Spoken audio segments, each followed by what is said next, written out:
பார்க்கவே எவ்வளவு அழகான அமைதியான காலை பொழுது இல்ல. ஆனா அது உண்மை இல்ல. ஏன்னா தாய்லாந்துல இந்த பிளேஸ்ல கிட்டத்தட்ட ஒரு ஊரே இருக்கு. இது என்ன இடம்னு கேட்டீங்கன்னா சொல்றேன், மக்களுக்காக சொல்றேன். தாய்லாந்து ட்ரிப்ல இப்படி தூங்கிட்டு இருந்த என்னை எழுப்பி கூட்டு வந்த இடம் தான் இந்த க்ளோங்கே ஃப்ளோட்டிங் மார்க்கெட். ஆமாங்க, இங்க உள்ள கூட்டத்தை பார்க்கும்போதே புரிஞ்சது இது ரொம்ப முக்கியமான டூரிஸ்ட் பிளேஸ்னு. ஃப்ளோட்டிங் மார்க்கெட் போறதுக்கு முன்னாடி ஒரு லெமன் டீயை போட்டு போலான்னு வந்தோம். டீ மாஸ்டர் கேப் கண்ணாடி எல்லாம் போட்டுருக்கும் போதே மைல்டா ஒரு டவுட் வந்தது. தயவு செஞ்சு பாக்குற உங்களுக்கு இது என்ன தெரிஞ்சா கமெண்ட் பண்ணுங்க. ஏன்னா நான் கேட்டப்போ இதுக்கு பேர் லெமன் டீ தான் சொன்னாரு. இது சரிப்பட்டு வராத நேரா கிளம்பி ஃப்ளோட்டிங் மார்க்கெட்டே வந்துட்டோம். அங்க பக்கத்துல உள்ள ரிவர்ல எல்லாரும் போட்ல அவங்களோட ஐட்டத்தை வச்சு சேல் பண்ணிட்டு இருந்தாங்க. ஃபுல் அண்ட் ஃபுல் எல்லாமே ஃபுட் ஐட்டம் தான். ஒரு ஐட்டமும் பார்க்கவே யூனிக்கா இருந்தது. இதுல வேற என் பொண்டாட்டி மண் கூட வேணும்னு செலக்ட் பண்ண ஆரம்பிச்சிட்டா. அப்புறம் இந்த கப்பை செலக்ட் பண்ணி கொடுத்தோம். லிச்சி ஐட்டத்தை ஊத்தி கொடுத்தாங்க. தயவு செஞ்சு இதோட டேஸ்ட் எல்லாம் எப்படி இருக்குன்னு கேட்காதீங்க. பட் அந்த இடத்தோட வைப் நல்லா இருந்ததுங்க.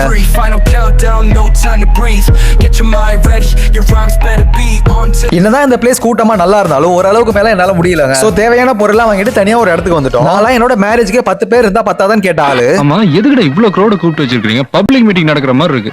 அவங்க சைடுல 2 பேர், நம்ம சைடுல 2 பேர் போதாதா?